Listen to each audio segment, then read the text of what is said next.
இனிமே கண்ணை மூடிட்டு கடலை எண்ணெய் வாங்கலாம். ஏன்னா மந்த்ரா கடலை எண்ணெய் இதயத்தின் தயாரிப்பு. கன்னியாகுமரி விளவங்கோடு சட்டசபை தொகுதி இடைத்தேர்தலில் காங்கிரஸ் வேட்பாளராக தாரகை கத்பர்ட் அறிவிக்கப்பட்டார்.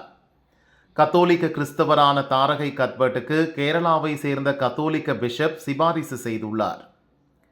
காமராஜர் அமைச்சரவையில் இடம்பெற்றிருந்த மீனவர் சமுதாயத்தைச் சேர்ந்த லூர்தம்மாள் சைமனின் கொள்ளுப்பேத்தி என்றும் டெல்லி மேலிடத்திற்கு தெரிவிக்கப்பட்டுள்ளது.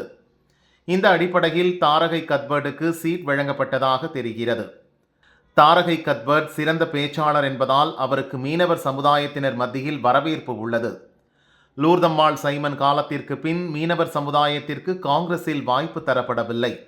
அந்த குறையை போக்க இப்போது மீனவர் சமுதாயத்தை சேர்ந்த தாரகை கத்பர்ட் வேட்பாளராக அறிவிக்கப்பட்டதாக அக்கட்சியினர் கூறி வருகின்றனர். அதே சமயம் தாரகை லூர்தம்மாள் சைமனின் கொள்ளுப்பேத்தி அல்ல என லூர்தம்மாள் குடும்பத்தினர் மறுப்பு தெரிவித்துள்ளனர். லூர்தம்மாள் சைமனின் பேரன் அலெக்சாண்டர் மேனுவல் சைமன் இது பற்றி விளக்கினார். குளச்சலில் என் பாட்டி லூர்தம்மாளின் சிலை திறப்பு விழாவில் பங்கேற்றேன். தாரகை என் பாட்டியின் பேத்தி கிடையாது. அவர் பேத்தி என சொல்வது முழுக்க முழுக்க பொய்.